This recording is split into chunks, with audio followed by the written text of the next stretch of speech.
Doctor Anil sir को मैं thank you बोलना चाहूँगी मुझे इतने बड़े मंच पे आमंत्रित करने के लिए। और जिस विषय पे हम लोग बात करने जा रहे हैं वो एक बहुत ही महत्वपूर्ण विषय है। जन्म के पहले 6 साल में मस्तिष्क विकास ये बहुत इम्पॉर्टेंट होता है, क्योंकि जो भी डेवलपमेंट होना होता है या माइलस्टोन अचीव करना होता है वो जन्म के 6 साल के अंदर ही होता है। इसलिए हम लोग का पूरा फोकस जो है वो स्टार्टिंग के 6 इयर्स ऑफ लाइफ पे होता है। जो डेवलपमेंट होना होता है वो इसी बीच होता है। लेकिन एक बेसिक चीज़ मैं बताना चाहूँगी कि जन्म से ही नहीं, इनफैक्ट हम लोग को जन्म के पहले से ही देखना चाहिए कि जो मदर होती है एंटीनेटल पीरियड में, प्रेगनेंसी के टाइम पे उनका पोषण कैसा है, उनका न्यूट्रिशन कैसा है, क्योंकि जो मदर है वो हेल्दी होगी तभी बच्चा जो है वो हेल्दी होगा। और हमारे जीवन का शुरुआत, हमारा डेवलपमेंट जन्म से नहीं शुरू होता है। जन्म के पहले ही जब बच्चा गर्भ में होता है, सिंगल सेल का होता है जिसको कि जाइगोट बोलते हैं मेडिकल भाषा में, उसका डेवलपमेंट उसी समय से स्टार्ट हो जाता है। इसलिए मैटरनल न्यूट्रिशन बहुत ही इम्पॉर्टेंट है ताकि वो एक हेल्दी बच्चे को जन्म दे सके। अब जब हम प्रेगनेंसी प्लान करते हैं, जो बच्चा गर्भ में होता है उसके लिए जो पोषण का सोर्स होता है वो सिर्फ और सिर्फ माँ का ही पोषण होता है। अगर मैटरनल न्यूट्रिशन पुअर होगा तो बच्चे को भी न्यूट्रिशन नहीं मिलेगा। और ऐसा नहीं है कि अच्छा आज प्रेगनेंसी टेस्ट पॉजिटिव है तो हम आज से अच्छा खाएंगे तो बच्चे को मिल जाएगा, ऐसा नहीं है। जो बच्चा होता है वो जो मदर का जो स्टोर होता है, न्यूट्रिशन का स्टोर होता है, ऑलरेडी वो काफ़ी टाइम से जो उसके बॉडी में आयरन है, कैल्शियम है, फॉलिक एसिड है, मिनरल्स है, वो पहले से जो स्टोर्ड होता है वही बाद में बच्चे को मिलता है। ओवरनाइट अगर रात भर में हम कुछ खा लें वो कल से बच्चे को मिलने लगेगा, ऐसा नहीं है। इसलिए जब आइडियली ऐसा होना चाहिए कि जब हम प्रेगनेंसी प्लान कर रहे होते हैं, स्टार्टिंग के प्रेगनेंसी के 3 महीने पहले से हमें अपने खान पान पे, न्यूट्रिशन पे, हर चीज़ पे ध्यान देना चाहिए, क्योंकि यहाँ बच्चे के मस्तिष्क के विकास की बात हो रही है, ब्रेन डेवलपमेंट की बात हो रही है। ब्रेन डेवलपमेंट में सबसे इम्पॉर्टेंट न्यूट्रिशन होता है फॉलिक एसिड, जो कि प्रेगनेंसी के पहले ही 3 महीने पहले ही हम लोग को स्टार्ट करना होता है फॉलिक एसिड, क्योंकि फॉलिक एसिड का डेफिशिएंसी होगा तो बच्चे का ब्रेन डेवलपमेंट अच्छे से नहीं हो पाता है। उसके साथ ही मदर का थायराइड स्टेटस क्या है, थायराइड हार्मोन कैसा है। अगर थायराइड हाइपोथायराइडिज्म या थायराइड से रिलेटेड कोई भी समस्या है मदर को पहले से, कंसीव करने के पहले से, तो वैसे केस में भी बच्चे का मस्तिष्क विकास अच्छे से नहीं हो पाता है। इसलिए जब प्रेगनेंसी प्लान कर रहे होते हैं तो आइडियली उसी टाइम से पहले अपना प्रॉपर चेकअप करवा लें कि आपका थायराइड स्टेटस कैसा है, आपको अनीमिया तो नहीं है, कैल्शियम की कमी तो नहीं है, सो दैट जो भी डेफिशिएंसी है आप कंसीव करने से पहले ही उसकी पूर्ति कर लें, फिर आप प्रेगनेंसी प्लान करें। ये आइडियली होना चाहिए, बट अनफॉर्चुनेटली हमारी सोसाइटी में ऐसा हो नहीं पाता है। यूजुअली प्रेगनेंसी के बाद ही हमें पता चलता है कि मदर को थायराइड की प्रॉब्लम है। जब हम टेस्ट कराते हैं तो अनीमिया है, फिर बाद में उसका ट्रीटमेंट स्टार्ट होता है। तो इसलिए जो जितने भी लोग यहाँ पे हैं उनको मैं यही बताना चाहूँगी कि जब आप प्रेगनेंसी प्लान कर रहे हैं कि आसपास में जितने भी लोग हैं उनको भी जागरूक करें कि प्रेगनेंसी प्लान करने से पहले ही अपना फॉलिक स्टेटस पता कर लें, फॉलिक एसिड क्या है उसके बॉडी में, कैल्शियम क्या है, आयरन क्या है, तो वो न्यूट्रिशन अपना स्टोर प्रॉपर कर लें, उसके बाद ही प्रेगनेंसी प्लान करें। अब जब माँ कंसीव कर लेती है सब कुछ ठीक है, जब माँ कंसीव कर लेती है तो स्टार्टिंग के 3 महीने में उस टाइम ब्रेन डेवलपमेंट होता है। स्टार्टिंग का जो 3 महीना होता है, क्योंकि उसके बाद जो भी डेवलपमेंट होती है उसमें बोन ग्रोथ होता है, मसल ग्रोथ होता है, बाकी ऑर्गन्स बनते हैं, लेकिन जो ब्रेन डेवलपमेंट होता है वो प्रेगनेंसी के स्टार्टिंग के 3 महीने में ही हो जाता है। इसलिए उस टाइम भी फॉलिक एसिड सप्लीमेंटेशन बहुत ही ज़रूरी है, जो आप नॉर्मल आहार लेते हैं।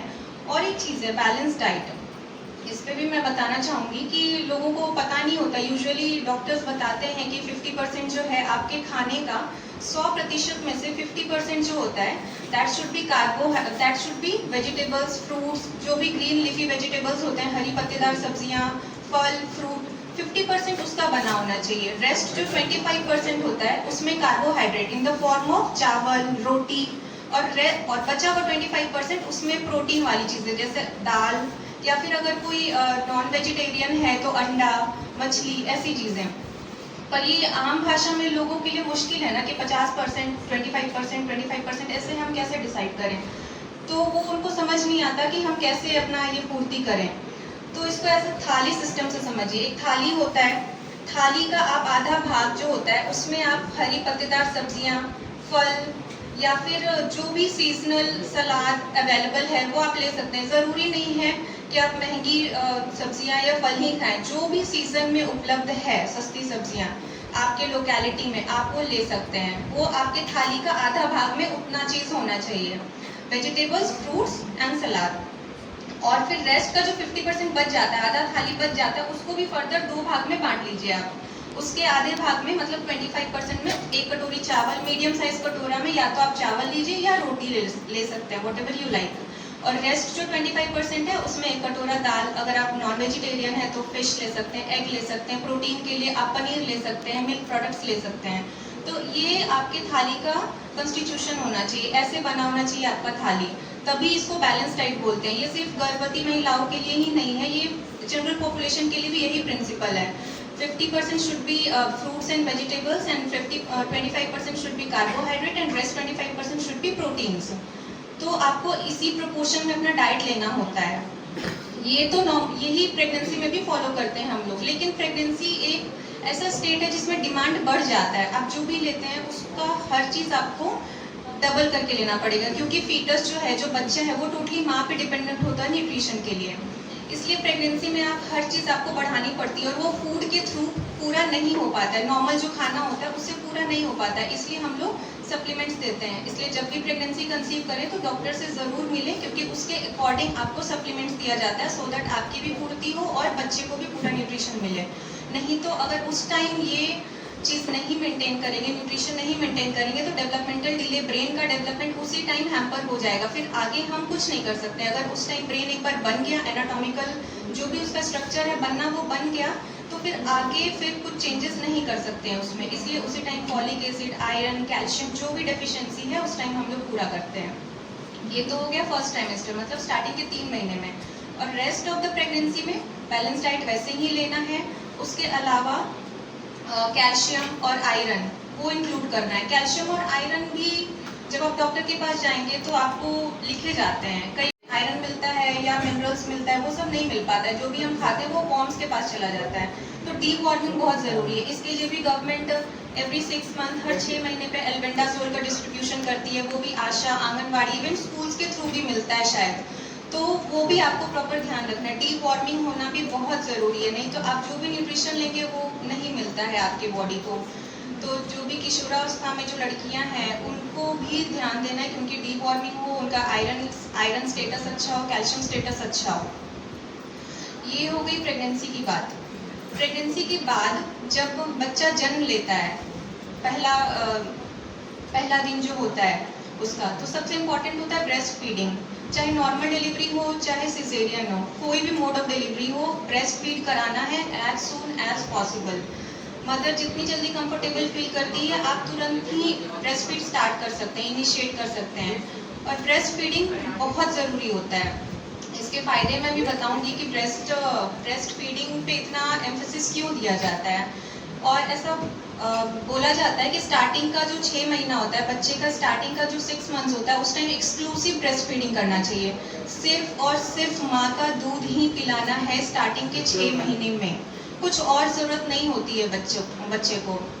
जैसे कई बार जो मदर्स होती हैं वो बहुत एंशियस होती हैं कि मुझे तो पेन हो रहा है, मैं भी फीड नहीं कराऊंगी, तो वो फीड नहीं कराती हैं। तो ऐसी स्थिति में आपको मेंटली, फिजिकली, जैसे भी हो, फैमिली को, सोसाइटी को, लोकेलिटी को सपोर्टिव होना चाहिए। या फिर वो वर्क प्लेस में जाती हैं तो हर जगह सपोर्टिव होना चाहिए, सो दैट वो अपने बच्चे को फीड करा सके। आपको एनकरेज करना है, हर तरह से सपोर्ट करना है। जो फीडिंग लैक्टेटिंग मदर्स होती हैं, जो फीड करा रही होती हैं, उनको एनकरेज करना है फीडिंग के लिए। और जो ब्रेस्ट मिल्क होता है, कई बार हम लोग राउंड्स पे जाते हैं तो जो माँ होती है उनका कंप्लेन होता है कि दूध नहीं आ रहा था, इसलिए हम बाहर से गाय का दूध दे रहे हैं। तो ये मैं बताना चाहूँगी कि जो बच्चे होते हैं उनका जो इंटेस्टाइन होता है, वो काउ मिल्क जो होता है वो गाय के बच्चे के लिए होता है। ह्यूमन जो बेबी होता है उसके लिए नहीं होता है। उसका जो इंटेस्टाइन होता है वो गाय के दूध को डाइजेस्ट नहीं कर पाएगा, इसकी वजह से उसको डायरिया होगा, और भी इन्फेक्शंस होंगे, कान का इन्फेक्शन, रेस्पिरेटरी इन्फेक्शन, ये सब इन्फेक्शन होगा, क्योंकि वो डाइजेस्ट ही नहीं कर पाएगा, ना उसको न्यूट्रिशन मिलेगा और वो भूखा रहेगा, उसको ना प्रॉपर इम्यूनिटी उसकी डेवलप करेगी। पहली चीज तो ये हो गई। और जो मदर मिल्क होता है वो सुपाच्य होता है बच्चे के लिए, वो इजीली डाइजेस्ट कर सकता है, जितना भी न्यूट्रिशन होता है मदर मिल्क में वो बच्चे को मिल जाता है, वो पूरा एब्जॉर्ब कर सकता है। और दूसरी बात ये है कि जो माँ का दूध होता है उसमें एंटीबॉडीज होते हैं। एंटीबॉडीज आप लोग को पता होगा कि तरह तरह की बीमारियों से लड़ने में हम लोग की हेल्प करती है, लेकिन ये जो एंटीबॉडीज है वो विथ एज बनता है। जैसे जैसे हम ग्रो अप करते हैं, हमें तरह तरह का इन्फेक्शन होता है, फिर बॉडी पहचानता है कि अच्छा ये इन्फेक्शन हुआ है, उसके अगेंस्ट में एंटीबॉडीज धीरे धीरे बनना स्टार्ट होता है। पर जो नवजात शिशु होते हैं उनके, वो तो अभी जस्ट जन्मा है, उसके पास कोई एंटीबॉडी नहीं होता है, तो उसके पास एंटीबॉडी कहाँ से आता है? मदर मिल्क से आता है। उसमें IgA एंटीबॉडी होता है, जो कि सिर्फ और सिर्फ ह्यूमन मिल्क में ही होता है, वो काउ मिल्क से उसको नहीं मिलेगा। इसलिए बिल्कुल अवॉइड करना है। अगर आप आसपास भी देखते हैं कि स्टार्टिंग के 6 महीने में गाय का दूध या कुछ और सप्लीमेंट्री फीड दे रहे हैं, या फार्मूला मिल्क जो आता है, मिल्क पाउडर्स, वो भी बहुत लोग इनिशिएट कर देते हैं, तो बिल्कुल अवॉइड करना है। उनको भी बताना है कि माँ का दूध पर्याप्त होता है बच्चे के लिए। तो एक तो एंटीबॉडी मिलता है, ऊपर से पूरा पूरा न्यूट्रिशन वो पचा पाता है जो माँ के दूध से उसको मिलता है। और कई बार जो फीमेल्स होती हैं वो इतनी एंशियस होती है, वो बोलती हैं कि इतनी गर्मी है डॉक्टर साहब, बच्चे को डिहाइड्रेशन हो जाएगा, तो हम पानी ऊपर से पिला सकते हैं क्या? तो ये भी नहीं करना है। अगर आप पानी ऊपर से देते हो उसका पेट भर जाता है, फिर वो दूध नहीं पीना चाहता है, तो अल्टीमेटली उसका न्यूट्रिशन अगेन हैम्पर होता है, वो जितना उसको पीना चाहिए उतना पी नहीं पाता है। तो ये सारी दिक्कतें आती हैं जब मदर फीड कराती है। फीडिंग भी आसान नहीं होता है, ब्रेस्ट फीडिंग भी कराना। कई बार बच्चा मदर फीड कराना चाहती है, बच्चा ठीक से पकड़ नहीं पाता है, या फीमेल्स का कंप्लेन होता है कि बच्चा ठीक से लैच नहीं कर रहा है, उसको लैचिंग बोलते हैं हम लोग मेडिकल टर्म्स में। तो प्रॉपर लैचिंग भी जरूरी है कि ठीक से बच्चा ब्रेस्ट को पकड़े तभी वो सक कर पाएगा। अगर वो ठीक से लैचिंग नहीं होगी तो वो सकलिंग नहीं होता है, सकलिंग नहीं होता है तो ठीक से वो फीड नहीं कर पाता है, रोता रहता है, क्रैंकी सा हो जाता है, डेवलपमेंट पुअर होता है, वेट गेन नहीं होता है बच्चे का। और आप दूध पिला रहे हैं बच्चे को, तो सबसे इम्पोर्टेंट चीज़ ये है कि कितना फ्रीक्वेंटली पिलाना है, क्योंकि ये भी नहीं पता होता कई लोगों को, 1-2 बार पिला दिया, अरे हम तो फीड करा रहे हैं, ऐसा नहीं है। उसका फ्रीक्वेंसी होना चाहिए कि आप दिन में कम से कम 8 से 10 बार आपको फीड कराना है, और रात में उठ के भी एक बार फीड कराना है, ये कंपलसरी होता है। और हम प्रॉपर फीडिंग करा रहे हैं कि नहीं, ये कैसे पता चलता है? वो बच्चा कितनी बार यूरिन पास कर रहा है, वो 3 से 4 बार अच्छे से यूरिन पास कर रहा है, स्टूल पास कर रहा है, तो इससे ये पता चलता है कि हाँ बच्चा ठीक से प्रॉपरली फीड कर रहा है, हाइड्रेटेड है, इसलिए अच्छे से यूरिन पास कर रहा है। अगर वो यूरिन पास नहीं कर रहा है, वेट गेन नहीं हो रहा है, बच्चे का थोड़ा क्रैंकी सा है, तो इसका मतलब फीडिंग प्रॉपर नहीं है। तो वैसे स्थिति में डॉक्टर से संपर्क जरूर करना चाहिए कि बच्चा क्यों नहीं फीड कर रहा है, बच्चे को दिक्कत है, लैचिंग में दिक्कत है, या माँ का दूध ही नहीं बन रहा है, ये भी कई बार होता है। तो वैसे केस में कुछ मेडिसिन होती है जो हम लोग देते हैं ताकि मिल्क सिक्रीशन हो। और जन्म के तुरंत बाद ये भी कोशिश करना है कि बच्चा ज़्यादा से ज़्यादा माँ के पास रहे। हम लोग राउंड्स पे जाते हैं तो देखते हैं कि बच्चा मदर साइड नहीं होता है, नानी या दादी घुमाती रहती है उसको, माँ के पास देती नहीं है। लेकिन एक चीज़ होता है जिसको कि हम लोग बोलते हैं मिल्क इजेक्शन रिफ्लेक्स, वो तभी होता है जब माँ अपने बच्चे को देखती है तो ब्रेन में एक रिफ्लेक्स जनरेट होता है, जिसकी वजह से ऑक्सीटोसिन और अदर हार्मोन्स रिलीज होते हैं, और वो हार्मोन्स हेल्प करते हैं मिल्क प्रोडक्शन में और मिल्क सिक्रीशन में, दोनों ही चीज़ों में हेल्प करते हैं। तो बच्चा अगर माँ की नज़रों से दूर होता है तो वो वैसे भी ये रिफ्लेक्स काम नहीं करता है, मिल्क बनता ही नहीं है और नहीं सिक्रीट होता है, तो वैसी स्थिति में भी दूध कम बन सकता है। तो इन बातों का भी ध्यान रखना है कि बच्चा ज़्यादा से ज़्यादा माँ के पास है शुरुआती टाइम में जब मिल्क सिक्रीशन होता है। तो ये स्टार्टिंग के 6 महीने सिर्फ एक्सक्लूसिव ब्रेस्ट फीडिंग कराना है, कुछ और ज़रूरत नहीं होती है बच्चे को। अब 6 महीने के बाद हम लोग सप्लीमेंट्री फीडिंग बोलते हैं उसको, जो हमें स्टार्ट करना चाहिए, 6 महीने से स्टार्ट करना होता है। अब अचानक से बच्चे को माँ का दूध दे रहे थे, अब 6 महीने पे क्या देना स्टार्ट कर दे, ये भी होता है कि कितना दे क्या दे और कितना दे। तो जब 6 महीना स्टार्ट होता है उस टाइम आप एकदम अचानक से बहुत हैवी कुछ सॉलिड फूड ये सब नहीं देना है बच्चे को, वो डाइजेस्ट नहीं कर पाएगा, एकदम शुरुआत होता है ना, तो उस टाइम आप जो ये ओवरलैप वाला जो टाइम होता है उस टाइम जो नॉर्मल चम्मच होता है उससे 2-3 चम्मच से भी सॉलिड फूड जैसे दलिया, खिचड़ी या मैश करके बनाना, अच्छे से मसल के बनाना हो गया, या दूध रोटी या दाल रोटी, वो 2-3 चम्मच आप शुरुआत में दे सकते हैं।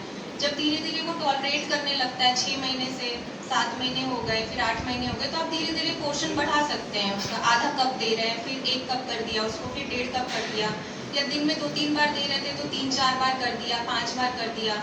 तो ऐसे करके आप पोर्शन और फ्रीक्वेंसी फीडिंग का बढ़ा सकते हैं।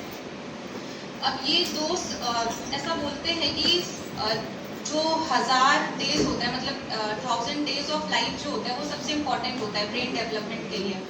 मतलब जब कंसेप्शन से लेकर के 2 साल तक 1000 डेज लगभग इतना हो जाता है।